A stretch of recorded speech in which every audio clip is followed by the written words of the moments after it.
buenas tardes. Muy bienvenidos a la Fundación Universitaria Española. Este acto inaugural de las actividades del Seminario Suárez de Teología esta tarde me da la oportunidad de agradecer a Monseñor Martínez Camino su aceptación a dirigir este seminario de teología que lleva el nombre de Suárez. Y además en esta sala que está dedicada al cardenal Ratzinger, que tuvimos el honor de tenerle aquí para la presentación del Catecismo de la Iglesia Católica. Me da la oportunidad, en nombre del patronato, de agradecerle a Monseñor Martínez Camino que haya aceptado dirigir este seminario y que además con tanta celeridad se haya puesto a actuar y a organizar actividades, porque yo creo que al día siguiente ya teníamos programas ahí que había que, bueno. Agradezco también a Abelino Revilla, que también quiere y desea y le hemos pedido que colabore en el seminario. Y todos los que a esta tarde pues van a hacer posible, estoy segura que con gran éxito, que se inaugure este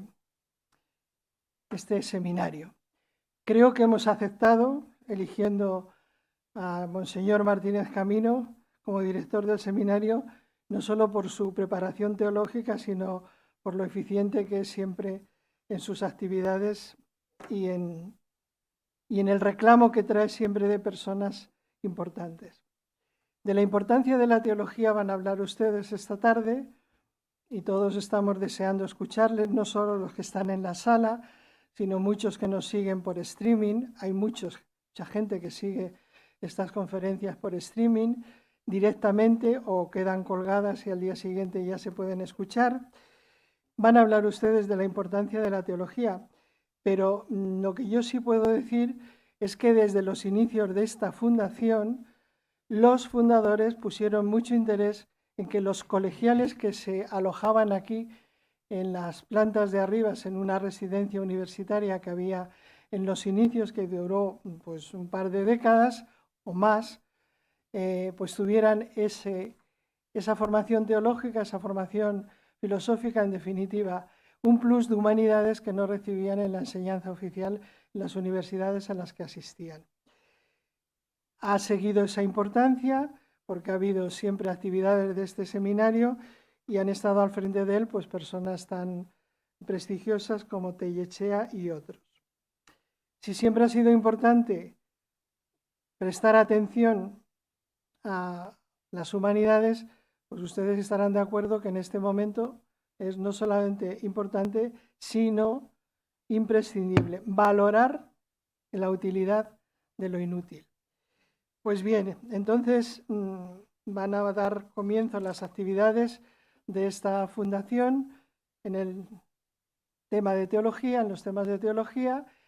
Tengo que decir también no solo que los fundadores pusieron interés en que se formaran muy bien teológicamente y en humanidades los colegiales, que aquí durante tiempo y después se siguió, sino que, bueno, la actividad de esta fundación se articula en torno a varios seminarios: seminario de historia, seminario de literatura, seminario de arte, seminario de derecho, pero no fue así desde el principio. En el principio algunos seminarios no estaban incluidos en la actividad, no eran en la consideración de los fundadores de tanta importancia como la teología, que desde los inicios hubo aquí un seminario de teología con algunas actividades, publicaciones que yo no lo voy a referir aquí porque precisamente el seminario se va a encargar de hacerlo.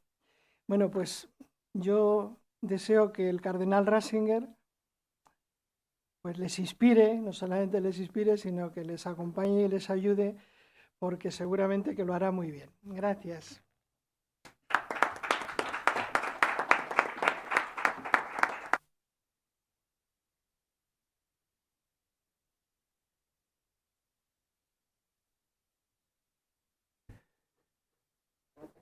Pues un cordial saludo a la presidenta de la Fundación Universitaria Española, doña Lidia Jiménez, que tan generosamente se ha referido al seminario y a sus proyectos, al señor cardenal don Antonio María Rouco, que nos honra con su presencia, a los colaboradores de esta casa y a todos ustedes que han tenido la deferencia de acudir presencialmente a este acto con el que retomamos las actividades del Seminario de Teología. Antes que nada, quiero reiterar mi sincera gratitud al patronato de la Fundación por la confianza que ha puesto en un servidor para la dirección del seminario. Naturalmente, junto con el saludo, un agradecimiento muy de corazón a los profesores Ángel Cordovilla e Ignacio Carvajosa, que llevarán el peso de esta sesión, ofreciéndonos su reflexión sobre la razón de ser de la teología católica y de la necesidad, incluso tal vez, si no me equivoco, de la teología católica. Mil gracias por haber aceptado esta invitación. Permítame 3 sucintas cuestiones introductorias. Primera, la FUE reanuda la actividad de este seminario. Segundo, Francisco Suárez, el nombre del seminario. Y tercero, ¿por qué la teología? Para introducir a los ponentes. Como acabamos de escuchar, no nos hemos puesto de acuerdo. Desde sus comienzos, que hace casi 100 años, la FUE, la Fundación Universitaria Española, ha contado con la teología entre las áreas del saber universitario que quiere promover. Es más, la teología, en cierto modo, si no me equivoco, y según acabamos de escuchar con palabra más autorizada, es en cierto modo el alma de su actividad. Y así lo pone de manifiesto el emblema o signo heráldico tan hermosamente representado en el tapiz que preside esta aula Benedicto XVI aquí a mi espalda. Una nave despliega sus velas marcada con la Santa Cruz y navega briosa en alta mar. Representa seguramente a la Fundación Universitaria Española, según reza la inscripción de la almendra que la rodea. La fuerza que la mueve es la fe de Cristo. Así lo señala a las claras el lema latino de la cartela: Sub alitu fidei in altum progrediar. Un lema ideado por el primer presidente oficial del patronato, Luis Morales Oliver, recogiendo la intención de los fundadores, los esposos Jesús Alara y Antonio Oliva. La alta mar, o el alta mar, pues está la mar y el mar, el alta mar por el que avanza la nave, nos trae enseguida a la memoria las palabras de Jesús en el Evangelio de Lucas. Rema hacia aguas profundas y echad las redes para la pesca. ¿Y qué es la teología? Sino esa profundización, sino esa esforzada navegación intelectual de los creyentes, movida y guiada por la fe de la Iglesia, a través de los mares procelosos de la historia, por la ruta que conduce al puerto, a la gloria. Duc in altum, a lo profundo, allí donde el ancho mar, reflejo de la inmensa y bellísima creación de Dios, resulta tan hermoso como impresionante, tan peligroso como mortal. Allí profundizan juntas la razón y la fe para acoger y entender cada vez mejor el camino salvador de la cruz. Ya ha indicado doña Lidia que hoy recogemos el testigo, entre otros, del inolvidable y recordado director del seminario Francisco Suárez de Teología, Ignacio Tellechea y Dígoras, fallecido en 2008. Segundo, Francisco Suárez, el que da nombre al seminario de teología de la Fundación. No sé bien quién ni por qué eligió a Francisco Suárez para dar nombre al Seminario de Teología de la FUE. Supongo que habrá sido algunas de estas personas antes citadas. Pero, en fin, unas pinceladas sobre la personalidad de este ilustre teólogo jesuita son suficientes para hoy, para explicarnos esto de manera suficiente. Francisco Suárez nació en Granada en 1548. A los 16 años entró en la Compañía de Jesús en Salamanca en 1564. Fue profesor en varias universidades españolas y en el Colegio Romano, el precedente de la Universidad Gregoriana. Allí mantuvo una estrecha relación con el Papa Gregorio XIII. Terminó su carrera y su vida en la Universidad de Coimbra, donde lo había mandado Felipe II. Felipe II, y allí murió en 1617.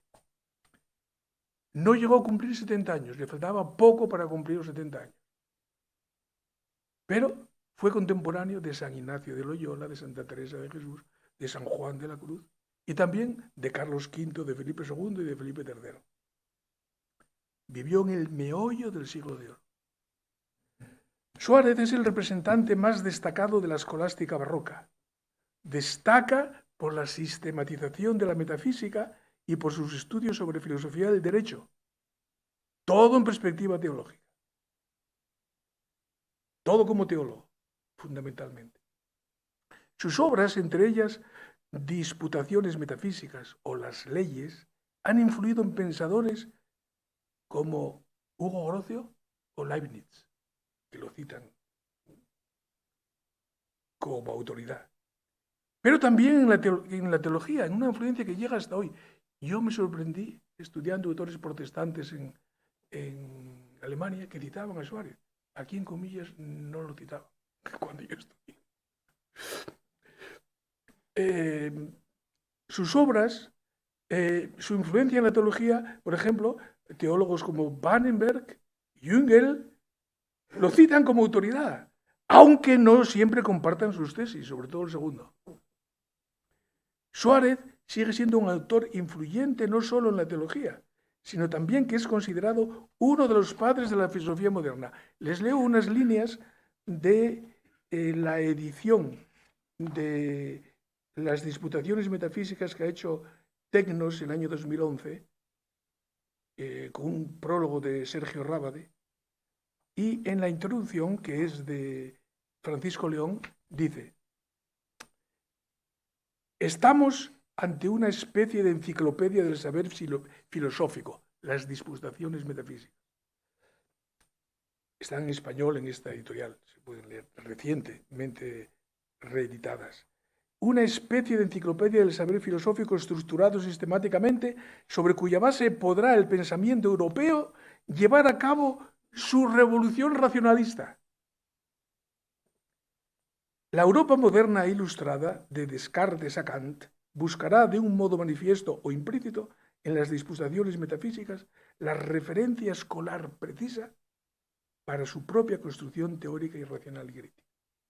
En suma, la equilibrada doctrina de Suárez constituye el fulcro a partir del que podrán alzarse las más variadas doctrinas sobre el conocimiento humano, la naturaleza, la sociedad, la legitimación del poder político, que aún hoy constituyen la base de nuestra comprensión de la realidad. Esto es lo que dice en el prólogo de las Disputaciones metafísicas.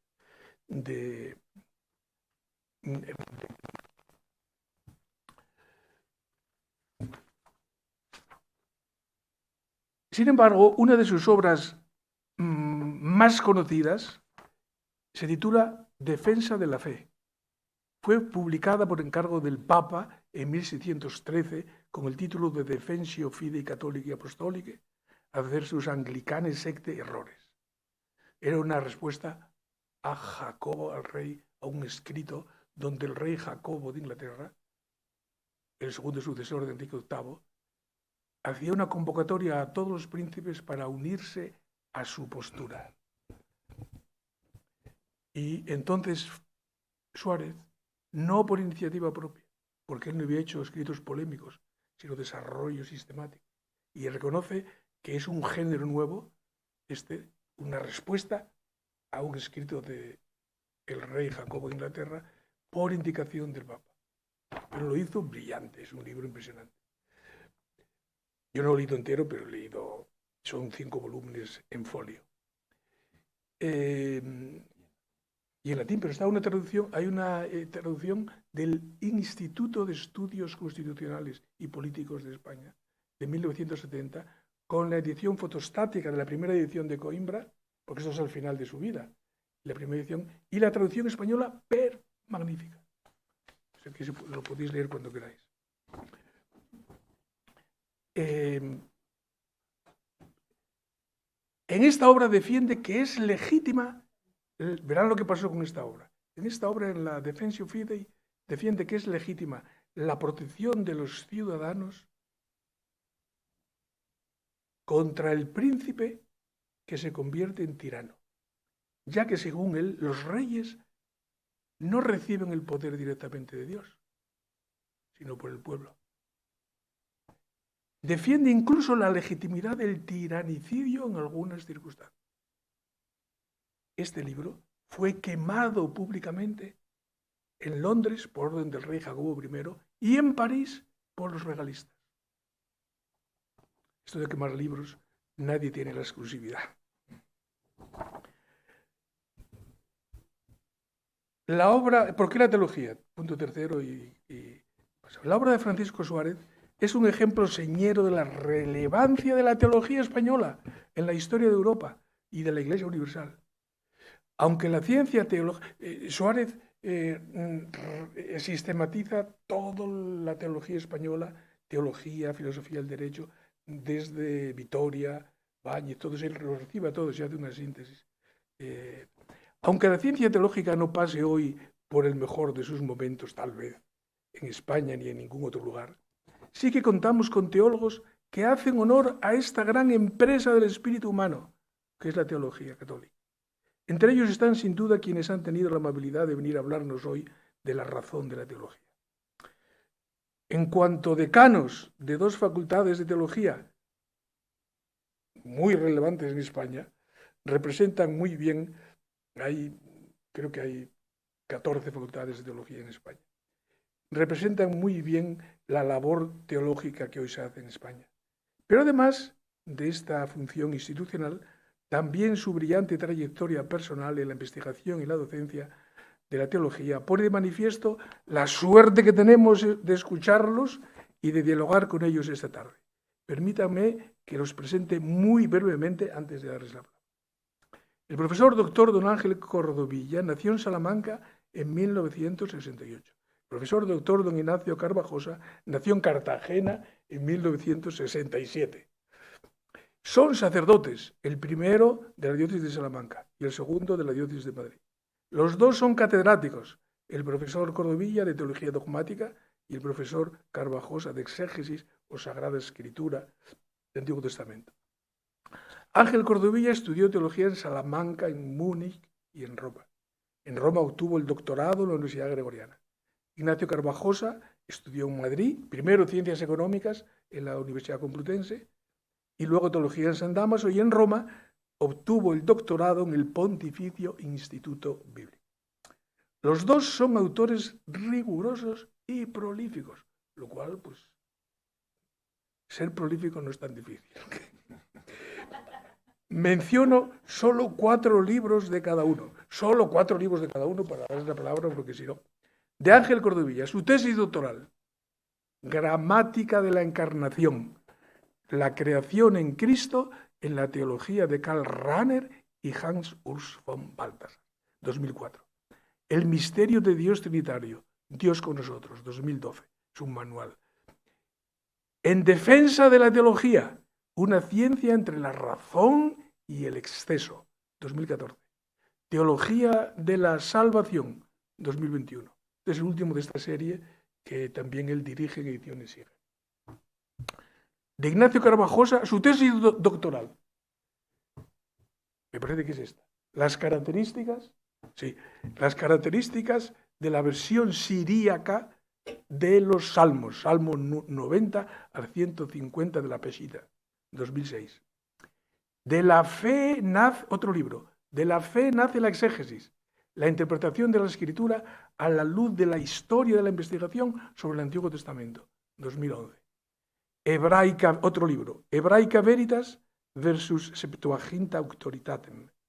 ¿Existe un texto canónico del Antiguo Testamento? 2021. Y luego, en 2 volúmenes como este, un comentario a los Salmos, a todos los Salmos, el primer volumen de 2018 y este de 2023. Ignacio sabe muchísimo de textos, ya lo han visto en sus libros, pero también de imágenes. Ha grabado un montón de vídeos cortos sobre la Biblia con un éxito, es un influencer. Y Ángel practica los ejercicios espirituales y los conoce, pero también los corporales. Es corredor de maratones. Por orden alfabético, tiene la palabra primero don Ángel.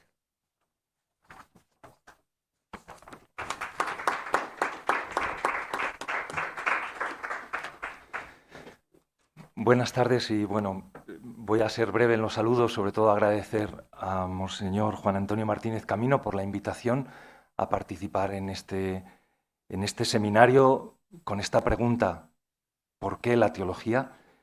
Y bueno, a la Fundación Universitaria y a su presidenta, doña Lidia Jiménez, y a todos ustedes pues, por participar esta tarde también.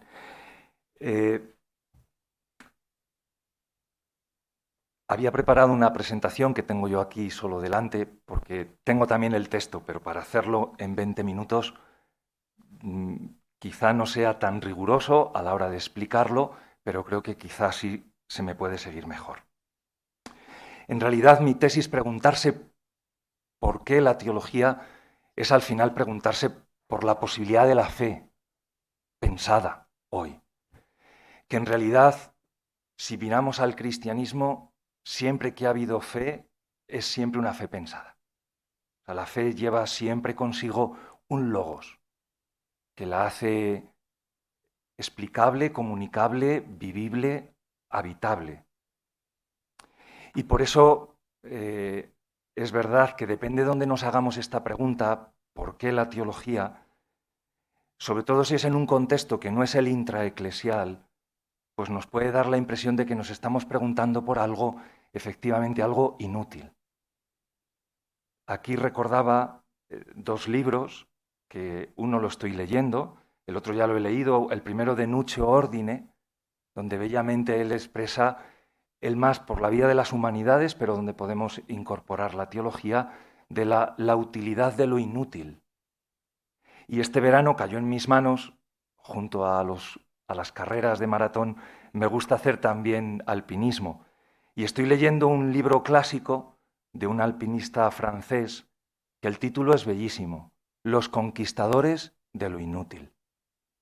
Creo que, de alguna manera, la teología tiene algo que ver con esto, con una utilidad en un sentido de algo que para muchos es, en realidad, inútil. Dicho esto, yo he pensado como 5 razones y brevemente las menciono. Primero, razones para pensar desde la fe o la ejercitación de esta fe pensada que es la teología. Teología como seguimiento de Cristo. Teología como formación para la misión. Teología como inteligencia de la fe. Teología como reforma de la vida o de la Iglesia, y teología como encuentro con la cultura. Para mí la teología tiene una dimensión vocacional y existencial de primer orden. Es verdad que esto depende mucho también cómo uno haya accedido a ella. Pero para mí, en primer lugar, la teología ha sido una forma y es una forma de profundización en el seguimiento de Cristo. La mayoría, probablemente, de los que hemos estudiado teología hasta ahora, la teología no era la vocación primaria o la vocación primera. Tampoco lo es en la vida cristiana.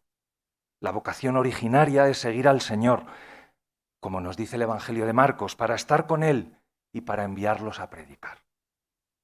Pues bien, desde esa perspectiva, al menos yo siempre he entendido el quehacer teológico. Desde ese seguimiento de Cristo se entiende tantas veces el esfuerzo, a veces incomprensible, que se realiza por las ciencias sagradas, desde el estudio de las lenguas bíblicas hasta finalmente, pues digamos, el esfuerzo por la especulación filosófica o teológica. Toda la variedad de disciplinas que se realizan en la teología, bíblicas, históricas, dogmáticas, morales, pastorales, canónicas, no son sino expresión de la riqueza del misterio insondable de Cristo. En realidad, esto que estoy diciendo lo puso de relieve el Concilio Vaticano II cuando se planteó reformar los estudios teológicos, en aquel momento y todavía hoy muy orientados a la formación de los futuros presbíteros. En el número 14 da la clave para decir cómo revisarlos y sobre todo en el centro está para que los alumnos puedan descubrir cada vez más el misterio de Cristo. Por lo tanto, desde mi punto de vista, el por qué la teología, porque es una forma de profundizar y de continuar en esa llamada al seguimiento de Cristo. Además, aquí creo que tiene una importancia crucial y por eso sigue siendo central en la formación para aquellos que son llamados a ser apóstoles enviados por Cristo. La necesidad del discernimiento y de la objetivización de la vocación. Y aquí me parece que la teología es una herramienta imprescindible en el proceso del discernimiento vocacional, para, de alguna manera, iba a decir arrancar, no es arrancar, pero sí es para poner en el lugar objetivo y común que es la Iglesia, para poner en ese lugar la vocación que uno ha recibido en la subjetividad y en la intimidad. La teología en este sentido es el ámbito donde se encuentra la llamada personal de Dios y de Cristo a seguirle, pero eso discernido en la comunión eclesial. Poner la existencia agraciada por la llamada de Dios a la luz del origen vinculante y normativo que es la persona de Cristo y de la acción del Espíritu en la vida de la Iglesia, esa es, en mi opinión, una de las primeras razones por las que la teología tiene su razón de ser. También, y me lo ahorro, lo expresa el concilio en el número 14, en el segundo párrafo. Antes me refería al primero, aquí ahora al segundo. En segundo lugar, y vinculado a esto, pienso en la teología como formación para la misión, la responsabilidad misionera de la teología. En el fondo siempre el estudio de la teología ha estado vinculado a la vida apostólica y misionera de la Iglesia. Podría decir que la teología tiene una esencial dimensión práctica. Así lo fue incluso cuando la teología dio el paso a abrirse camino en las incipientes universidades en el siglo XIII. Junto a la filosofía, al derecho y a la medicina, la teología estaba ahí para aprender un oficio. De hecho, en el Concilio de Trento también fue decisiva para la reforma del clero y el surgimiento de los seminarios. Y vuelvo a recordar el Concilio Vaticano II cuando puso como un criterio fundamental la pastoralidad de la doctrina y desde ahí la reforma de los estudios. De hecho, el pontificado de Francisco, cada vez que ha hablado de la teología y ha intentado de alguna manera reformar tanto en la Constitución Apostólica Veritatis Gaudium como la normativa de la Pontificia Academia para la Teología, precisamente siempre ha subrayado esta dimensión misionera y pastoral de la teología al servicio del pueblo de Dios en la evangelización del mundo. Por lo tanto, teología y pastoral van necesariamente de la mano. Esa teología para ayudar al crecimiento y a la edificación de la comunidad cristiana, como un aliado esencial en la misión evangelizadora de la Iglesia en la sociedad, con un método propio que tiene, pero al final la teología está al servicio del pueblo de Dios. Me gusta recordar dos ejemplos significativos que, como en la presentación se ha podido ver, he conocido por mis estudios en la tesis doctoral. incluso en las figuras más señeras y con mayor desarrollo científico, como son, por ejemplo, Karl Rahner y von Balthasar, ellos siempre se comprendieron a sí mismos, en el fondo, como apóstoles. Dos textos muy breves. El primero de Karl Rahner, refiriéndose a sí mismo, casi ya al final de su vida. Decía él sobre sí: mi trabajo teológico no fue planeado con el objetivo de promover la erudición teológica por sí misma. No soy un científico. También en este trabajo quiero ser un hombre, un cristiano y, en la medida de lo posible, un sacerdote de la Iglesia. Quizá un teólogo no pueda querer ser otra cosa. Probablemente uno de los teólogos que más esfuerzo ha hecho por la racionalidad de la teología, por la cientificidad de la teología, y sin embargo él dice: yo no soy un científico de la teología, yo he querido ser un hombre, un cristiano, un sacerdote vivido, esto con hondura y radicalidad. Von Balthasar, en este caso una palabra de su amigo Henri de Libac, en una mención que hace de él, es muy breve, pero sustancial. Decía Henri de Libac sobre von Balthasar: él solo quiso ser teólogo para poder ser apóstol. Por lo tanto, dos figuras señeras que han desarrollado la teología desde un punto de vista, digamos, científico, como probablemente no lo han hecho otros, y sin embargo siempre se han considerado en el fondo como apóstoles. En tercer lugar, la teología también nos habla de la necesidad de dar razón de la fe, la teología como inteligencia de la fe, la responsabilidad personal que tiene la teología. Y aquí hay que recordar toda la tradición, especialmente desde Agustín, pasando por San Anselmo, de la comprensión de la teología como la fe que busca comprender, o desde la famosa expresión de la primera carta de Pedro de dar razón de la esperanza a aquel que os la pidiera. La fe tiene un dinamismo interno que busca su propia razón, que busca su propio logos. Y en este sentido, la teología es, lo he dicho al comienzo y luego lo voy a decir también al final, en la fe cristiana siempre necesariamente tiene luego que desarrollarse una teología. Esto para mí hoy también me parece crucial, fundamentalmente por la irrupción o por la participación de los laicos precisamente en el ejercicio y en el desarrollo de la teología, y también, ya que estamos en el aula del cardenal Ratzinger, porque uno de los desafíos fundamentales que el cristianismo tiene hoy es la pretensión de verdad de su fe en el mundo actual. No solo si al final esa fe es eficaz, sino si esa fe se puede sostener, si esa fe es verdadera. ¿El contenido de la fe es una realidad ilusoria o es una realidad real y verdadera? ¿Podemos verdaderamente asentar nuestra vida en esas verdades de fe? ¿O por otro lado serían como una especie de realidad ilusoria que es en el fondo para seres humanos que están en un momento de minoría de edad? Creo que precisamente el magisterio del Papa Benedicto XVI estuvo en gran medida focalizado a mostrar que el cristianismo es verdadero, es decir, que hay una pretensión de verdad del cristianismo y que su fe no es una realidad ilusoria, sino que su fe remite a una realidad real. En este sentido, la teología se enraiza en la apertura que todo hombre tiene. Todo hombre se pregunta radicalmente por la verdad. Y es ahí donde de alguna manera se injerta también esta inteligencia de la fe que es la teología. En cuarto lugar, hablo de la necesidad de la teología para la reforma de la vida de la Iglesia, en el sentido de que sin teología no hay reforma. La teología siempre ha tenido una influencia decisiva en la reforma de la vida de la Iglesia, ya sea precediéndola e impulsándola, o bien en otros momentos profundizándola o acompañándola.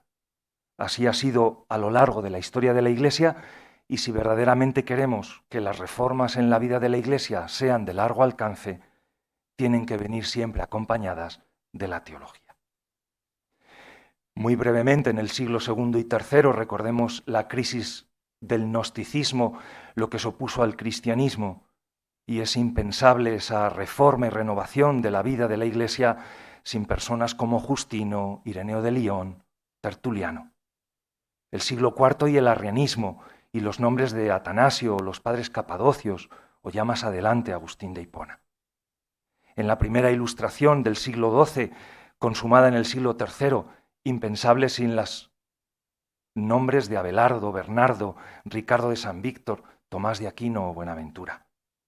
En la Edad Moderna, que antes Monseñor Martínez Camino se ha referido a ella, los nombres de Lutero, de Melchor Cano, de Francisco de Vitoria, de Juan de la Cruz, de Teresa de Ávila, o en el siglo XX el Concilio Vaticano II, lo que ha significado de renovación para la vida de la Iglesia es impensable sin la aportación de los teólogos Congar, Libak, Ranel, Grillmayer, Phillips, Kuhn, Ratzinger y otros tantos. En un sentido, el pontificado de Francisco y ahora también el de León XIV, yo creo que podemos decir que ha sido fundamentalmente o ha querido ser un pontificado reformador de la vida y de las estructuras de la Iglesia, y dando también, ofreciendo lo que yo llamaría un nuevo rostro del catolicismo social. Curiosamente, el Papa, al haber elegido el nombre León XIV, precisamente ha prolongado esta realidad que ya estaba presente en el pontificado de Francisco. Y es aquí donde yo insisto de la necesidad de la teología. Porque es verdad que los signos proféticos nos muestran, de alguna manera, el avance y el progreso que pueden suponer ciertas reformas. Pero a la vez necesitamos en la Iglesia palabras que expliquen esos gestos, mostrando la continuidad con la doctrina católica y la profunda afinidad con el mejor tesoro de la tradición y de la teología cristiana. En realidad, la necesidad de la teología para la reforma es para que ésta sea de largo alcance y de largo recorrido, para que no dependan esas reformas de posturas o carismas personales, y tampoco se pidan aceptar por un puro voluntarismo. Y finalmente, para ser fiel al tiempo, termino con la importancia de la teología, con su responsabilidad social, la teología como encuentro con la cultura. La relación entre la fe y cultura es una relación esencial al cristianismo. Ya dijo Juan Pablo II en 1985, una fe que no se convierte en cultura es una fe no acogida en plenitud, no pensada en su totalidad, no vivida con fidelidad. Pues precisamente para que esa fe pueda expresarse en su plenitud, para que pueda ser vivida con fidelidad, para ello es necesaria la mediación de la teología. Y aquí en ese diálogo entre la fe y cultura, donde la teología tiene una mediación fundamental, habrá que buscar puntos de encuentro y de enriquecimiento mutuo. Podríamos hablar de correspondencias entre la cultura actual y la fe. Pero también la teología tiene que estar, digamos así, viendo y discerniendo los puntos de desencuentro para realizar una crítica purificadora en esas disonancias, que también las hay, entre el Evangelio y la cultura.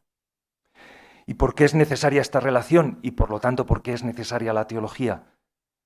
Pues por una razón histórica, porque ha estado presente en el cristianismo desde sus orígenes, el diálogo del Evangelio con la cultura, y también por una razón teológica, por la naturaleza misma de Dios. Dice también en el Pontificio Consejo de la Cultura en el año 99, desde sus orígenes el cristianismo se distingue por la inteligencia de la fe y la audacia de la razón. Por eso al cristianismo no se le permite una fe sin más, sino siempre una fe con un logos, una fe pensada. El cristianismo tiene una pretensión de verdad y una capacidad intrínseca de encuentro con todos los hombres y con todas las culturas, desde el reconocimiento del otro en su diversidad y libertad inalienables, y a la vez con la conciencia de la esencial capacidad humanizadora de la fe. Y para esto es esencial la teología. Y la razón teológica es porque nosotros creemos, nuestra fe no está dirigido a un Dios que sea una sustancia ciega o a un abismo incomprensible o a una voluntad omnipotente. Nuestro Dios es un Dios Padre, es un ser personal que tiene un logos en sí mismo y el Espíritu. Y por eso, para nosotros, para el cristianismo, esa fe cristiana siempre está, digamos, vinculada a un logos y también, lógicamente, al ejercicio del amor. Dice en esta perspectiva Francisco, cuando renovó los estatutos de la Pontificia Comisión para la Teología se pone al servicio de la evangelización de la Iglesia y de la transmisión de la fe, para que la fe llegue a ser cultura, es decir, ethos sapiente del pueblo de Dios, propuesta de belleza humana y humanización para todos. Pues termino en estos 10 segundos que me quedan. ¿Por qué la teología? Pues por la llamada de Dios al seguimiento de Cristo, para estar con Él y para ser enviados a predicar. Porque hoy, para poder ser apóstol, hay que ser teólogo. Para poder dar razón de la fe y de su pretensión de verdad en el mundo contemporáneo. Por el trabajo de reforma de la Iglesia, que ha de estar fundamentado en una profunda teología, si esta reforma quiere perdurar en el tiempo. Y porque la teología tiene un papel mediador fundamental en la misión de la Iglesia de evangelizar la cultura y en la transmisión de la fe.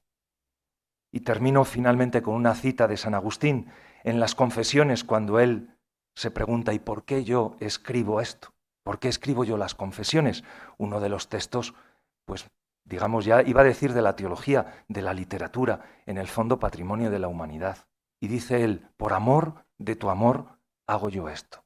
Para mí esta es al final la respuesta última. ¿Por qué la teología? Por amor de tu amor hago yo esto. Al final, por causa de su persona, la persona de Cristo, porque no se puede amar aquello que no se conoce plenamente. Muchas gracias.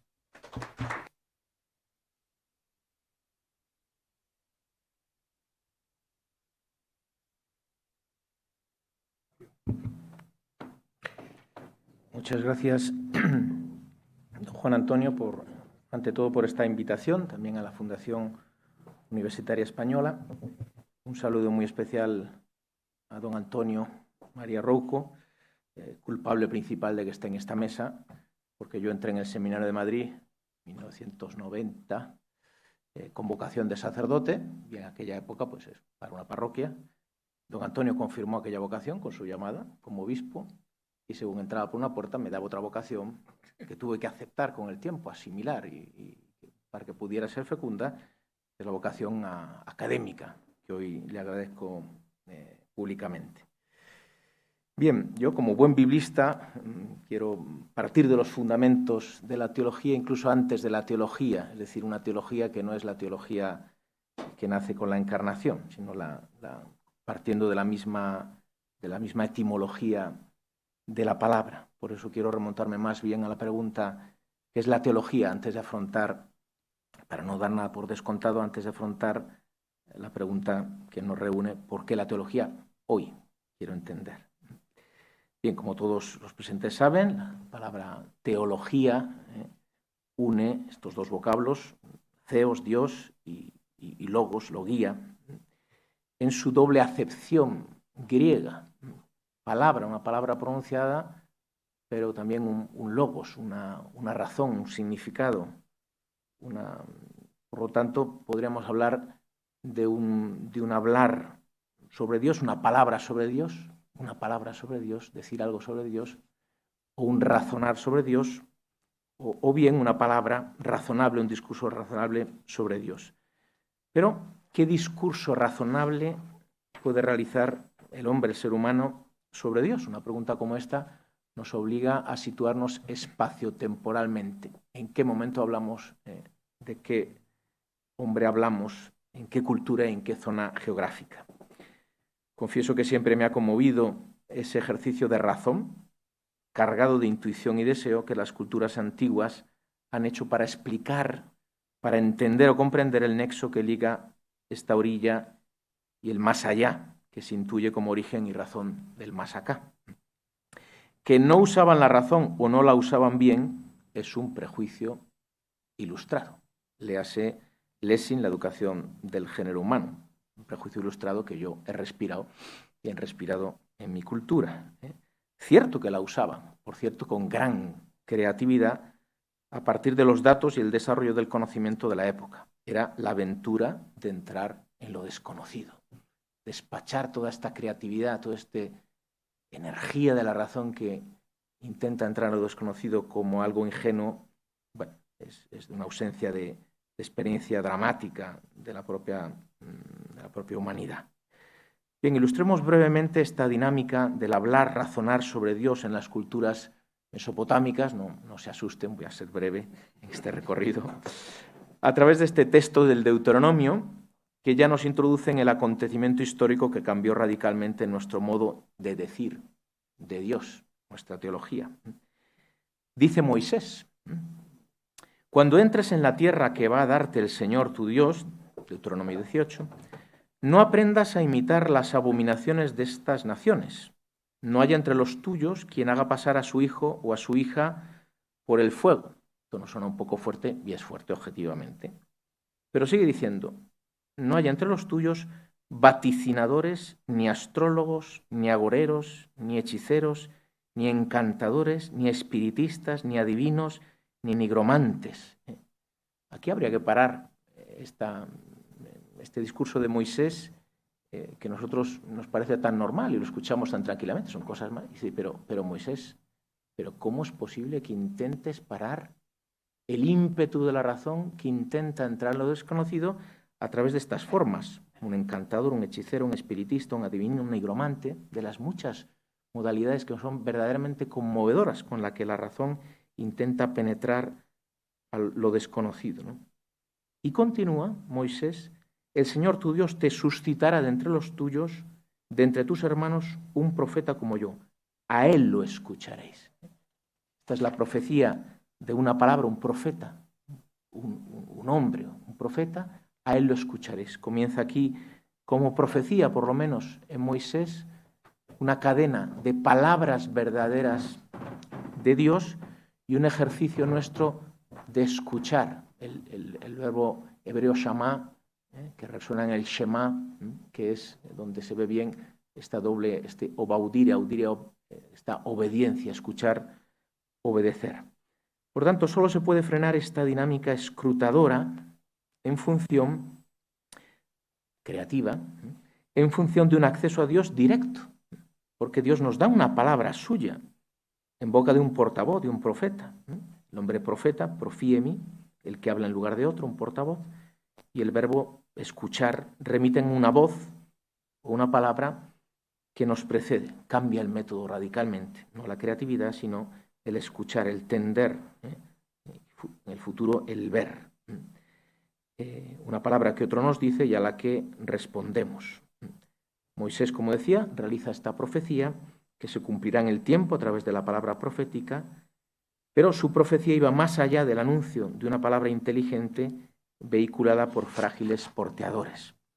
Si nos desplazamos rápidamente hacia adelante en el tiempo y hacia occidente en el espacio, llegamos a la Grecia clásica de Platón, primera mitad del siglo IV, y encontraremos, más que como anuncio, como intuición y deseo, una profecía de la encarnación que todavía tenía que acontecer en el seno de Israel.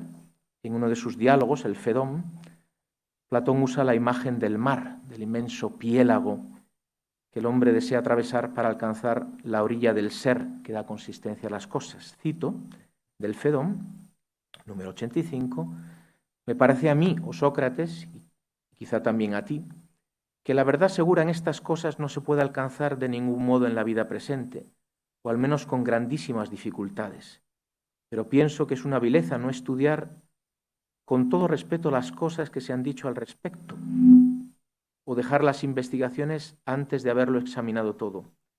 Porque en estas cosas una de dos, o llegar a conocerlas, o si esto no se consigue, como de hecho sucedía, agarrarse al mejor y más seguro entre los argumentos humanos y con este como en una barca intentar la travesía del piélago. Este esfuerzo de la filosofía. A menos que no se pueda con más comodidad y menor peligro hacer el paso con un transporte más sólido, es decir, con la ayuda de la palabra revelada del Dios. Logu Theiou Tinos, de una palabra de un Dios. El genio de Platón da voz a la experiencia humana que, impotente a las grandes cuestiones que sacuden la vida de los hombres, clama por un transporte más sólido para atravesar el inmenso piélago del sentido, la palabra revelada de un Dios. Lo que es lo mismo que del otro lado de la orilla del misterio, él mismo salga a nuestro encuentro revelando o desvelando su designio. Llegamos así al momento culmen de la historia de la humanidad que da origen a lo que conocemos propiamente como teología. Lo introduce así el Evangelio de Juan en su prólogo, retomando el primer libro de la Escritura, el Génesis. En el principio existía el Logos, y el Logos estaba junto a Dios, y el Logos era Dios.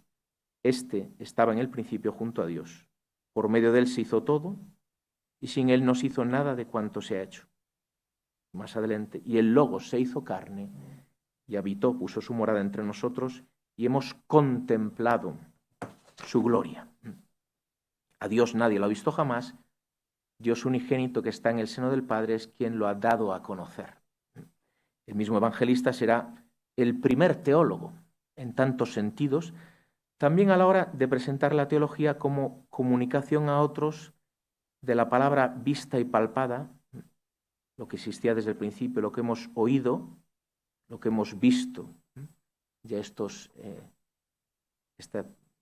estupenda expresión del concilio, gestis verbisque, en San Pablo, que hemos visto y oído, os lo comunicamos. Este es el origen de la teología. Desde que el Logos se hizo carne en Jesucristo, nacido en tiempo de Herodes, que padeció, fue muerto y resucitó en tiempos de Pilatos, la teología ya no es un pensar, decir o imaginar creativo sobre Dios, sino que se pliega sobre la historia, tiene este gesto humilde de plegarse sobre la historia, convirtiéndose en la misma teología, en un logos humano que responde como creyente al logos encarnado.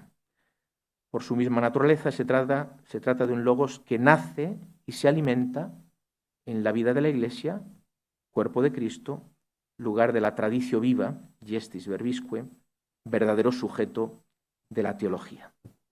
Y llego al por qué la teología hoy entiendo. La teología, si por un lado está anclada, cimentada en un acontecimiento histórico como punto de partida, la encarnación, por otro, sigue, y no puede no seguir, estando situada espacio-temporalmente en el hoy de cada época. Y ello en función de su misma naturaleza, discurso razonable sobre Dios revelado. No existe discurso, palabra humana, que no esté situado espacio-temporalmente. Como no existe razón o ejercicio de la razón que no esté condicionado históricamente. Y yo esto lo he sufrido o lo he disfrutado gracias a la teología en mi propia historia personal. Tampoco existe percepción del mismo término Dios. Arrojemos este término a la calle ahora mismo para ver qué es lo que se nos responde, qué significa esta palabra. No existe percepción del mismo término Dios e incluso revelación cristiana que no esté mediada por la cultura e historia del pueblo que la recibe. Quiero poner un ejemplo muy rápido de nuestra cultura contemporánea, más concretamente del humus cultural español, ya que hablamos de teología aquí en España, en nuestra sociedad, que es, creo que en los últimos, por lo menos, 15 años en el periodismo español, está sucediendo un fenómeno que es nuevo, que no sucedía en los años 80, 90, principios del 2000, y es estos articulistas que sin ningún despojo ponen delante de nosotros su propia humanidad, sin saber verdaderamente que están hablando ni más ni menos que del sentido religioso, de un modo verdaderamente dramático, expresando lo que les sucede. y me gusta, diré un sabio sacerdote, breviario y periódico, todos los días. Y es curioso cómo, pongo un único ejemplo nada más, de un periodista del País, que en una misma semana escribió un artículo que no quiero reproducir aquí por no dañar sensibilidades, sobre la iglesia incendiario. Y la semana después escribió esto. Dice: desesperado, entro en la FENAC a la caza de un libro que me salve la vida. Arrastro la desesperación desde la casa del libro y sigo con ella hasta la Central, la nueva tienda de los alrededores de Callao. Un libro que me salve la vida, pero del que no me haya hablado nadie todavía, que no haya salido en los periódicos, que no se encuentre entre los 10 mejores del año, quizá que ni siquiera se haya publicado. Qué profecía. Aunque misteriosamente esté ahí, para mí, y nos reconozcamos al instante. Con la desesperación intacta abandono la zona y bajo al metro, donde una pareja de adolescentes, junto a la máquina expendedora de billetes, se salvan la vida el uno al otro a cuchilladas, si sus lenguas fueran 2 cuchillos. Ya en el tren, una mujer ecuatoriana observa con desasosiego la pantalla del móvil a la espera de una llamada, de un mensaje, de un WhatsApp que le salve la vida. Qué lectura de ese lugar de novedad que se llama móvil. En nuestra época eran las cartas, ¿no? Estupendo, ¿no? Y estos que ahora entran a tocar la guitarra están pidiéndonos en realidad que les salvemos la vida. Yo hoy tengo dificultad a la hora de seleccionar en el mismo día, pero la misma semana, artículos de este tipo. Hace años era Rosa Montero o Cuartango, ¿no? Hoy son decenas y decenas de periodistas de nuestra cultura y están delante de nosotros. Este hombre del que hablo es un hombre declaradamente ateo y anticlerical y expresa una religiosidad, una exigencia de salvación, de sentido, de compañía radical, que verdaderamente conmueve. La teología hoy debe identificar y salir al encuentro de estas expresiones de religiosidad, intellectus quoerens fidem, como Jesús salió al encuentro de las expresiones de religiosidad de la samaritana, que a los fariseos no les parecían propiamente, precisamente de religiosidad, de Mateo el publicano o de la Magdalena, todas ellas declaradas o censuradas por los líderes religiosos de su tiempo, con el concurso, obviamente, de la libertad de las personas, como el mismo Evangelio nos muestra, léase el joven rico. En este sentido, estamos en un momento histórico con una ansia de salvación como no conocíamos desde hace décadas. Hay que saber leerla. Dios, el Dios hecho carne en Jesucristo, es el objeto último de este ansia de salvación. Debe ser encontrado. Por tanto, retomar la historia de encuentro entre la historia de una exigencia y el pueblo cristiano. En este sentido, la historia en la que no entro ahora, quizá luego en la conversación del último libro de Cercas, de esta aproximación desde Roma a un autor anticlerical como es Javier Cerca y lo que ha pasado con su último libro.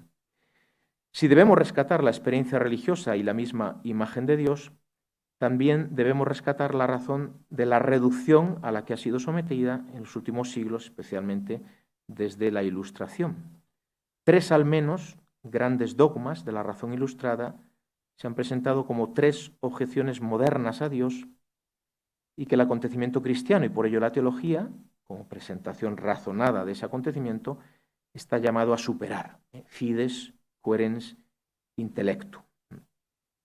Son 3 dogmas que ahora permítaseme que los personalice porque han atravesado mi historia personal por el colegio en el que he estado, por el contexto en el que yo me he movido y que, bien, en mi recorrido humano, yo mismo he sido protagonista de este tiempo moderno y de cómo el pensar razonado de la fe me ha alcanzado también y me ha liberado de estas reducciones de la razón y de la fe. La primera objeción es el positivismo, depositum, latín, ahí está, punto y basta, no remite a nada. Esto es lo que yo he respirado y por tanto mi deseo, estoy hablando a la gente de hoy en día, ¿no? Mi deseo de creer estaba remitido a un sentimiento o a un imaginar cosas que no son reales. Y esto verdaderamente ha sido dramático en mi propia vida. Es tarea del acontecimiento cristiano levantar también esta piedra del sepulcro, de este dogma potente que es el positivismo, la realidad como positum y no como donum. La teología debe rescatar en nuestra cultura un acceso a la realidad como don ante el que uno guarda con sorpresa, que uno mira, perdón, este italianismo, que uno mira con sorpresa. La primera, la realidad como el primer lugar o donación de Dios. La segunda objeción, mi contexto llegó en el colegio, en mi adolescencia, un volcán en erupción asaltado por muchos deseos, y todos ellos apuntaban a la necesidad de una respuesta. Pero yo asimilé, y bien asimilado, y leí a Feuerbach, que rompió el vínculo entre mis deseos y su cumplimiento. Por él asimilé que la religión no es más que una proyección de mis deseos. Por tanto, los deseos no apuntan a nada, no tienen sentido. La religión es el opio del pueblo y esto es verdaderamente hace mucho daño, cortar este vínculo entre la necesidad natural y una respuesta. Ha sido el acontecimiento cristiano, ha sido una fe razonada, ha sido una experiencia de mi propia humanidad dentro de la fe que me hizo comprender que mi humanidad inquieta ya es compañía del misterio divino que me atrae hacia sí. Una especie, lo llamo yo ahora, anillo nupcial. Es más, esa inquietud fue el radar que me hizo interceptar la humanidad nueva de Cristo al toparme con el acontecimiento cristiano. Y la tercera y última objeción, hay más, pero son las esenciales, se remite a los maestros de la Ilustración, Lessing y Kant. Según ellos, un acontecimiento histórico, el cristianismo lo es, no puede ser la clave de bóveda de un problema universal de la razón, el problema del significado de la vida. Eso debe resolverse por la vía de la razón, históricamente, en todo momento histórico, no mediado por un acontecimiento histórico, además del pasado, ¿no? Bien, termino. Es necesario hoy, es necesaria la teología hoy para salir al encuentro del intelectum que busca significado hoy, en nuestro país, en Occidente, de un modo verdaderamente dramático. Y hay que saber leerlo, salir al encuentro. Y es necesario también devolver a la fides, al acontecimiento cristiano, pensado toda la dignidad con la que entró en el mundo, con sus 4 grandes notas de la fe, un acontecimiento de gracia que nos precede, por tanto, que sea posible encontrarlo, un acontecimiento razonable que no deba ser despreciado de entrada, un acontecimiento, perdón, una fe libre y, por último, una fe eclesial. Gracias. 20 minutos. Bueno, pues muchísimas gracias a los dos ponentes que me parece que han hecho unos discursos breves, sucintos y complementarios dentro del modo de exponerlo y también no solo del modo, sino de algo también, aunque menos, sobre el contenido que ha sido más coincidente. Entonces, muchísimas gracias y podemos hacer un pequeño diálogo de 10 minutos, un cuarto de hora, y luego concluiremos con unas breves palabras sobre el significado del seminario Francisco Suárez en este contexto. Señor Cardenal. ¿No hay micrófono?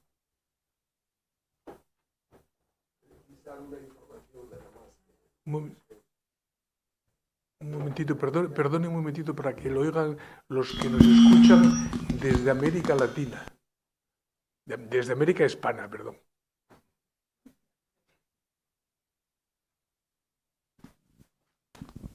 Quería agradecerles a los dos decanos su exposición del porqué de la teología hoy y solamente precisar una información del decano de comillas. La cita de Juan Pablo II es del año 1982, más precisamente, o con más detalle dicho, en su intervención en la visita que hizo a la Universidad Complutense, un día de los más luminosos de la historia del catolicismo español contemporáneo. Muchas gracias. Muy bien, muchas gracias, señora. Gracias. Sí, es verdad, yo la cité cuando ya aparece en un documento referido al Pontificio Consejo para la Cultura. Que lo recoge. Sí, efectivamente. Recoge la Pero gracias por la... Esta es la original. Muy bien. Y también vosotros podéis intervenir en el diálogo. Tenemos un diálogo como si no estuviese en la mesa, pero está, en la mesa está. Aquí están los profesores.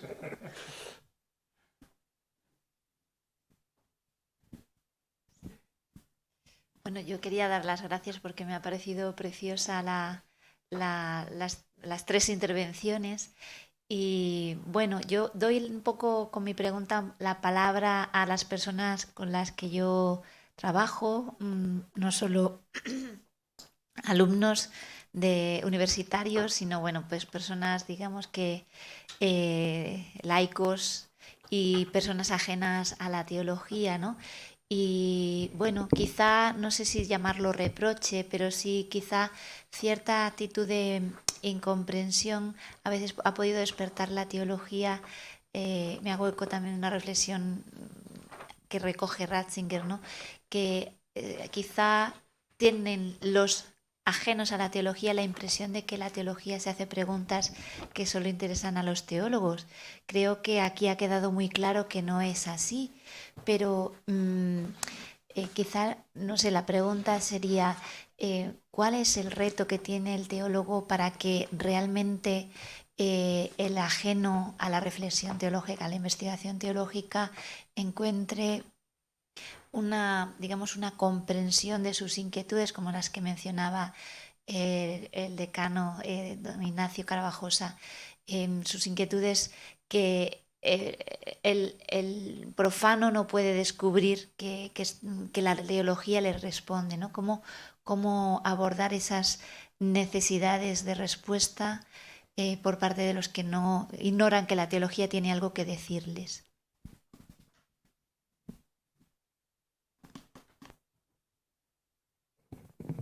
Esta mañana he tenido clase con los alumnos de primero de teología. Les doy la introducción a la Sagrada Escritura y luego tengo un encuentro con el rector de San Dámaso y según he entrado en su despacho le he dicho: estoy encantado de no haber dejado este curso. Como decano me descargo, uno se descarga normalmente de algo de docencia. Bueno, he tenido que sacrificar a los profetas, pobre de mí, claro. Pero digo, estoy encantado de no haber abandonado el contacto con los alumnos de primero, que llegan frescos, llegan de la calle, entre comillas, ¿no?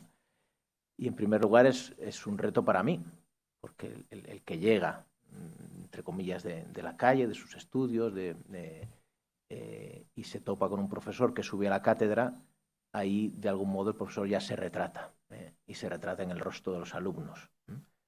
Por tanto, es un desafío para mí.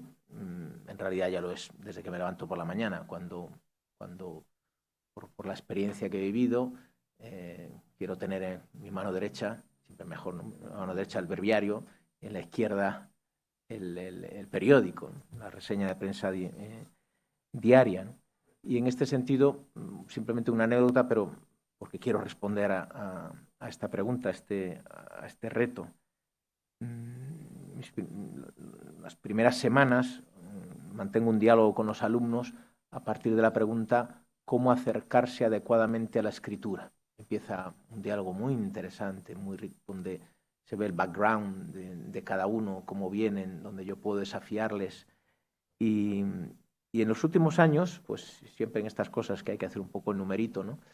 Pues hay un momento en el que abro la puerta, salgo y digo: pasa, pasa, ¿eh? Y hago pasar a una persona imaginaria. Siéntate al fondo. Os presento a mi amigo, el catedrático de la Universidad Complutense, de Literatura Hebrea y Religiones, ateo para más señas, se va a sentar allá al fondo. Ahora, cada vez que abráis la boca, tenéis que saber que estamos en la universidad. Por lo tanto, nosotros tenemos que empezar a tender a una dignidad en el vocabulario, a una coincidencia entre las palabras y una realidad, y las realidades, ¿no? Estamos en la universidad, no estamos en una capilla, un oratorio, estamos en una universidad, ¿no? Pero me ha pasado, yo creo que lo he introducido hace 3 años, me parece que fue, o 4, que abrí un día, dije: no, hay que abrir de nuevo la puerta, y digo: os presento, vete al fondo, ¿no? os presento a mi amiga la china. Esto es una cosa que me ha pasado, de hecho, porque he conocido a una universitaria china, de las muchas que manda ahora el imperio chino, que se cambian el nombre, de hecho, para tener un nombre español que puedan conocer, sigan teniendo el suyo, ¿no? Esta se llamaba Ainhoa, que suena un poco a chino, ¿no? Ainhoa. Y sí, pero yo creo que por eso, le suena un poco, y dice, pues Ainhoa me viene bien, ¿no? ¿Y por qué la introducía, no? Porque, claro, me he dado cuenta que estos son de los, gracias al comunismo, pocos prototipos hoy en día que no saben nada de la fe, ¿no? En una excursión con ella a la montaña, empezamos a hablar con ella, nos preguntó, yo soy sacerdote, papa, bueno, sí, más o menos. Y no sé, empezamos a hablar de Jesús, que había nacido en Belén, ¿no? Y no acaba de entender, y de repente, como caída del guindo, dijo, que Jesús existió como Felipe II, que lo estaba estudiando en ese momento, ¿no? Bueno, entonces introducía a Ainhoa, porque claro, mi amigo el catedrático, cuando se dice, necesitamos la fe, ¿no? Sabe perfectamente lo que es la fe y sabe que eso va contra la razón, pero Ainhoa no. Entonces los alumnos desde el principio tienen que medirse, cada vez que digáis una cosa de estas tenéis que explicárselo a Ainhoa, ¿no? Bueno, quería presentar esta anécdota bueno, como algo para responder a esta pregunta. ¿En qué sentido para mí los alumnos son un desafío, ¿no? A la expresión, a la propia experiencia que yo hago, como leer los periódicos, y cómo a la vez yo necesito desafiar. Mis estudiantes de teología, el 99,99% tienen fe y son católicos, pero tengo un papel a la hora de desafiarles para que la comprensión de la propia experiencia, porque me doy cuenta que les ha sucedido leer, comprender y expresar la propia experiencia, es una tarea de la teología ayudarles, ¿no? Muy bien. Muchas gracias.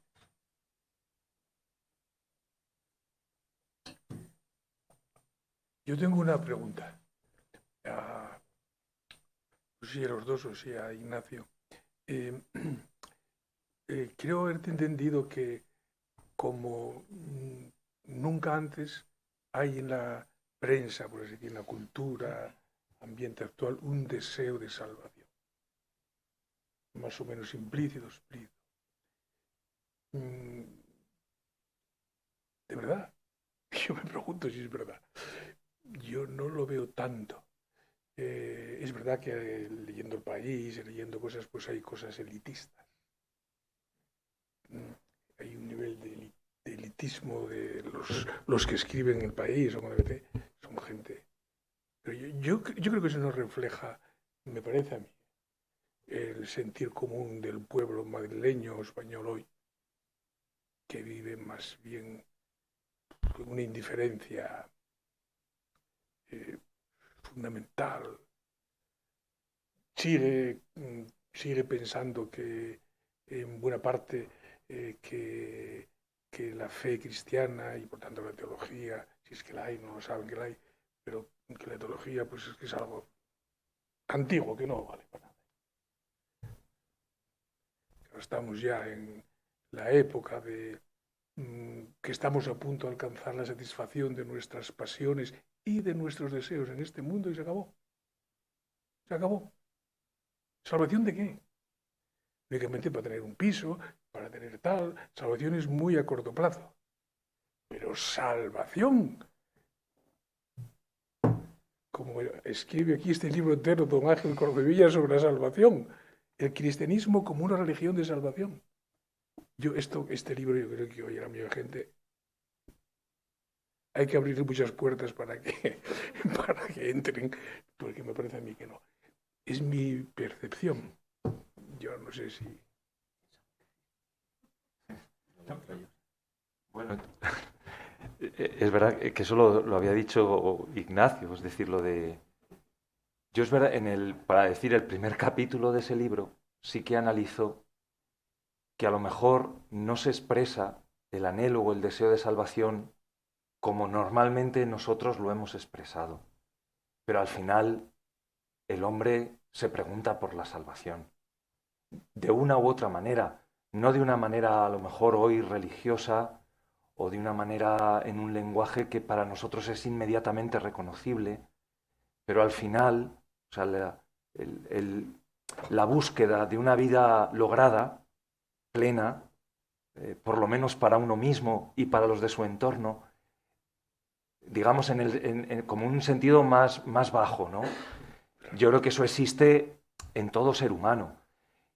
Yo creo que Ignacio ha dicho una cosa interesante, tenemos que saber leer. Es decir, donde comienza siendo a lo mejor en grupos elitistas, pero no obstante es significativo que en los grupos elitistas exista ya esa pregunta. Porque al final yo creo que termina un poco como extendiéndose, ¿no? Pero vamos, que yo no, en ese sentido yo no leo El País, lo digo, o sea que me cae de vez en cuando algún artículo, pero no es una lectura que yo haga, pero a mí sí que me parece que al final el hombre de hoy sí que sigue preguntándose por la cuestión de la salvación. Yo, si puedo, por alusiones, ¿no? Sí, No claro. quiero monopolizar, pero no creo en absoluto que sea elitista. Elitistas son aquellos que precisamente quieren eludir este problema. Tendríamos que ir a las canciones, en fin, Rosalía, que está de moda, no sé, los presentes, si conoces lo último que ha dicho, que ha sacado, cómo se ha expresado, las canciones, los raperos, que no son precisamente elitistas, está absolutamente cargado de deseo de compañía, de significado, de dolor, de grito, dentro de una confusión, de la razón, como nunca hemos tenido, sí, ciertamente, ¿no? Tenemos hoy una confusión. Bueno, no creo que haya habido una confusión, yo creo, hay que remontar, cuando digo confusión propiamente sobre el significado de la naturaleza humana de la persona, eso perfectamente, probablemente pues hay que esperar a la caída del Imperio Romano, a la época del Imperio Romano, para una confusión en este sentido, ¿no? Que hasta los padres de la Ilustración, si levantan la cabeza, se escandalizaría, pero potentemente del resultado. Dentro de una gran confusión, vuelvo a mi experiencia. Yo estudié en la Complutense en los años, finales de los años 80. Los años 80, los años 90 son años muy duros en nuestro país en el sentido de un prejuicio potente contra la fe. La fe no tiene nada que ver con la razón, de una posición de bueno, todo va bien, ¿no? España va bien, se decía entonces, ¿no? La fe se puede prescindir de ella y todo funciona bien. Pero claro, toda la legislación, la cultura que se promovió entonces, años 60, evidentemente, 70, 80, 90, han tenido circunstancias muy dramáticas. Esos universitarios de los años 80, con los que yo vivía, cuando yo luego, educado durante más de 15 años a universitarios, he estado con ellos día a día, en la Complutense, en la Autónoma, ¿no? Es raro encontrar ya un universitario que no llegue con heridas del afecto, heridas de la confusión, de la razón, ¿no? Y que son puro deseo de salvación, de ser abrazados, de ser queridos. Claro, el problema es cómo salir al encuentro, quién sale al encuentro, quién tiene esta percepción última de ese grito y puede salir al encuentro de ellos. Muy bien. Bien. El ser humano sigue siendo ser humano, de acuerdo. Y que por lo tanto nuestros contemporáneos sepan o no en todos sus hábitos y pensamientos y deseos buscan la salvación, de acuerdo. Pero tanto entonces, en los años 60 como ahora, yo creo que la idea de que esa salvación de la que habla la fe cristiana es algo del pasado y que ahora no aporta nada, es dominante. Y todos estos aspectos hablan de otra cosa, pretendiendo haberla superado. Hablan de otra cosa. Este del país, o estos de ahí, cuando habla de salvación y tal, está pensando que no tiene nada que ver con el libro de Don Ángel Cordovilla. Es decir, con lo que predica la fe. Lo está pensando expresamente. Y la gente en general también, excepto los ámbitos, las subculturas donde se practica la fe, que existen. Pero en la cultura dominante actual expresada en todo esto es una cultura neopagana neopagana, la cultura dominante, que se expresa en las leyes y en las costumbres, es una cultura neopagana dura, no más blanda que los años 60 o 80, sino más a fondo pagana. Es decir, más a fondo buscando la salvación donde no está y rechazando expresamente al Dios vivo y verdadero. Pero bueno, esto, señor cardenal, tenemos que terminar. Sí, adelante. Yo soy de la generación del 68, del mayo del 68, un joven profesor entonces, primero un poquito en Múnich y luego en la Universidad Pontificia de Salamanca. En el mes de noviembre del año 1969 tuvimos que cerrar la Universidad de Salamanca. El motivo fue la rebelión de los teólogos, pero eran muchos seminaristas, y uno decía, bueno, estos muchachos quieren ser sacerdotes, ¿cómo está su vida interior? ¿Cómo está su relación con su futuro, con la Iglesia? Bueno, la Iglesia, pues para ellos era, pues, yo qué sé, una especie de un aparato opresor en la línea, diríamos, de desarrollar el pensamiento marxista en forma maoísta. El Che Guevara era el ídolo del momento. En la música, el rock había interrumpido ya toda la historia de las músicas populares y clásicas. Pero en el fondo olvidaban, y se olvidaba, lo que había supuesto la gran tragedia de la Segunda Guerra Mundial. La primera juventud europea que vive la posguerra, la primera posguerra, la posguerra de la Segunda Guerra Mundial, vuelve a la fe. No sé si con mucha profundidad. Hay un artículo del joven profesor Ratzinger, Die Neuheiden, los nuevos paganos, pero era evidente que la había.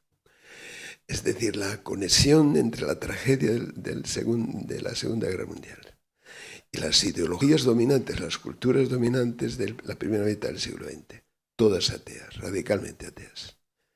Es que era evidente. ¿Y dónde buscas la salvación? Incluso la salvación para este mundo, para que no caigas en la desesperación más negra, ¿no? Y hubo una especie de recuperación de la fe y creo yo que también de la teología. La gran teología del Vaticano II no se explica sin ese medio siglo de drama y tragedia europea y de su mundo intelectual que la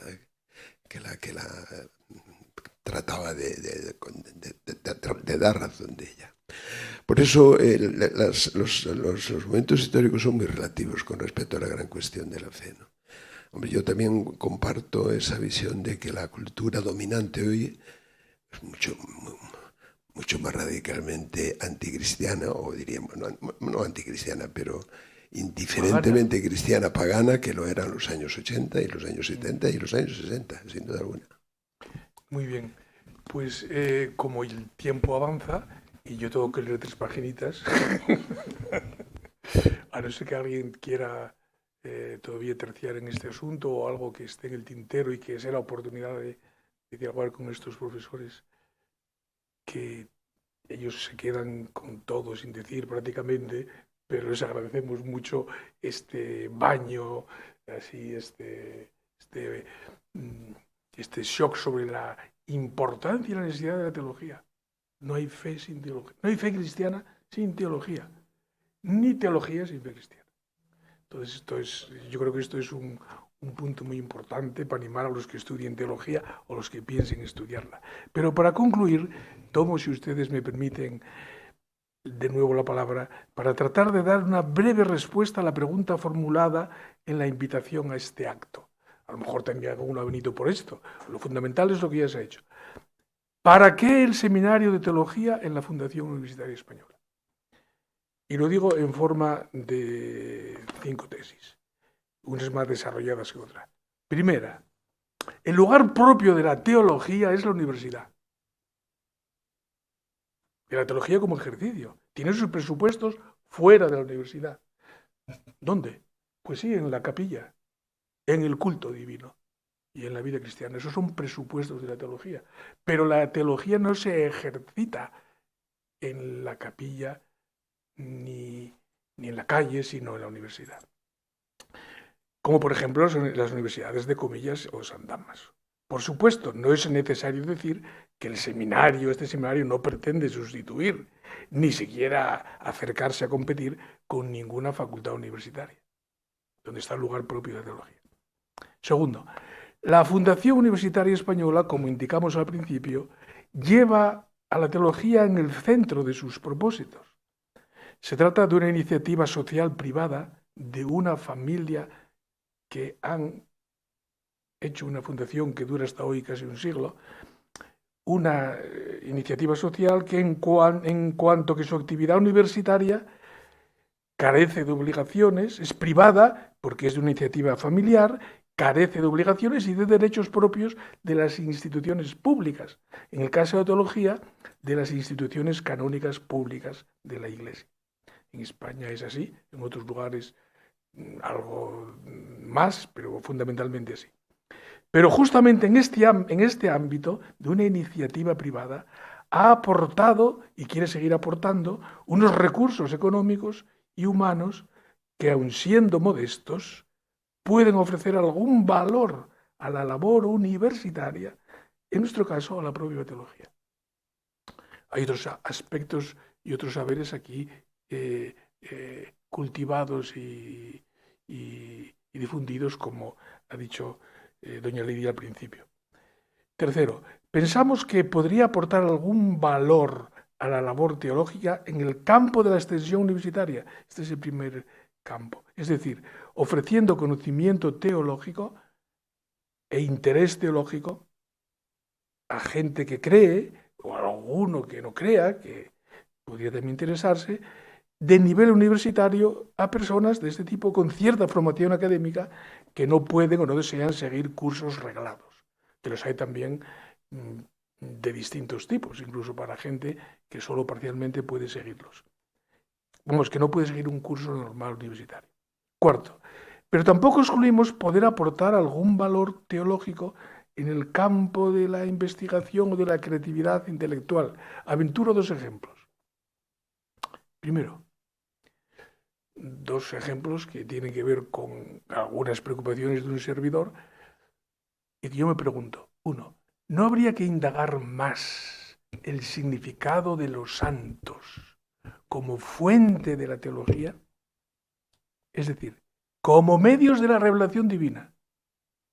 Esto no suele aparecer en los libros que hablan de la teología, del ejercicio de la teología. Y por supuesto, en teología fundamental, las que yo conozco tampoco. Las consecuencias de la enseñanza del Lumen Gentium en el número 50 no parecen haber sido suficientemente exploradas.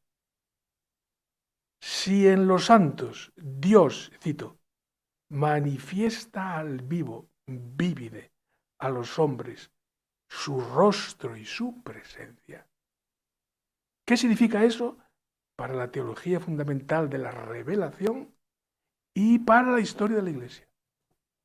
Yo creo que hay un campo que si aquí se podía hacer, mejor en las facultades, evidentemente, pero a lo mejor aquí se podía dar algún impulso. En las facultades que yo sepa, no conozco ninguna donde esté hecho. A lo mejor me equivoco. Si alguien que nos esté escuchando lo sabe, que nos lo diga, por favor. Segundo, otro ejemplo.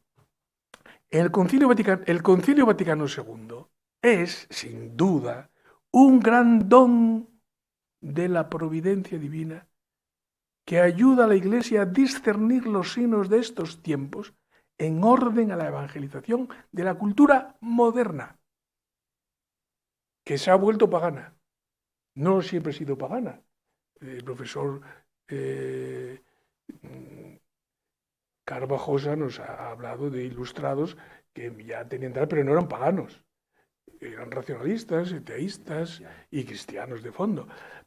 Pero esta cultura pública occidental, actual, moderna, está ya en el paroxismo de, creo yo,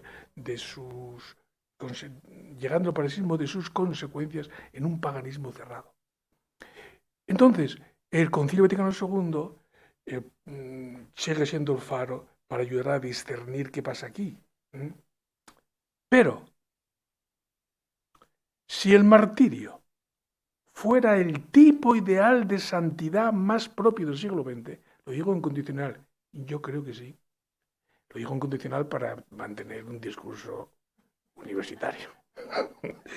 Pero si el martirio fuera el tipo de santidad más propio del siglo XX, como parece poner de relieve la actividad canonizadora sin precedentes en la historia de la Iglesia, que están llevando a cabo mutatis mutandis las confesiones cristianas más relevantes, desde los armenios, los ortodoxos, los cristianos y hasta los anglicanos.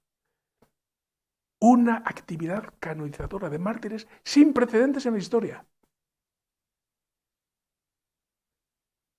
Con la Iglesia Católica a la cabeza. Entonces, ¿no quedaría por explorar cuál sería el papel de este hecho martirial único en la historia de la Iglesia? El papel de este hecho martirial voy a decir una expresión que he leído hace poco en un libro, pero que pocas veces se oyen en nuestros ámbitos, el papel de este hecho histórico martirial en orden a la conversión mental o intelectual. Se habla de conversión pastoral, pero esta yo pocas veces la he oído, y es muy importante. Es decir, nuestros hábitos de pensamiento sobre la historia reciente y sobre la fe y la Iglesia en estos tiempos. La conversión mental o intelectual pendiente, esto es necesaria, una conversión intelectual en orden ¿a qué? A una valoración más adecuada de la situación de la Iglesia en la encrucijada en la que se encuentra. La Iglesia está en una encrucijada. No es un tiempo más. Me parece que esto exige ya de por sí un desarrollo, pero para analizar esta situación de encrucijada, en medio de una cultura pagana de nuevo cuño, como la que se ha apoderado de Occidente y no deja de expandirse en el mundo entero. En esto, esta frase tan larga que he escrito aquí, en esto no jugaría un papel importante el hecho martirial del siglo XX. ¿Qué significa? ¿Qué significa? Para entender la historia de la Iglesia como teología, es decir, como visión del mundo a partir de la revelación. No como pura teología, sino como visión del mundo a partir de la revelación. En esto ha sido estupendo. No hay que explicarlo más porque los profesores Carvajosa y Cortevilla lo han dicho muy bien. Bueno, estas serían dos sugerencias que se podrían desarrollar. Y por fin, el Seminario de Teología de la Fundación aporta valor a la actividad teológica universitaria también en el campo de la edición de textos relevantes de autores espirituales. Aquí hay una tradición de textos de los espirituales españoles desconocidos que están solo publicados aquí, en algunos sitios, aunque no sea directamente en el Seminario de Teología. Pero ahora tenemos el caso del apoyo prestado a la publicación de los 21 volúmenes. El seminario y la Fundación está prestando un apoyo a la publicación de los 21 volúmenes de las obras de Henri de Libac, planificados por Ediciones Encuentro, bajo la dirección del profesor doctor don Samuel Sueiro, aquí presente.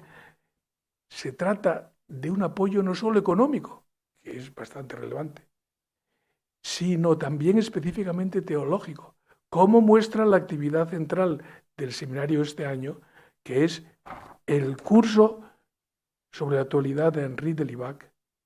Este curso que tienen ustedes aquí, el programa y la salida lo pueden coger y difundir.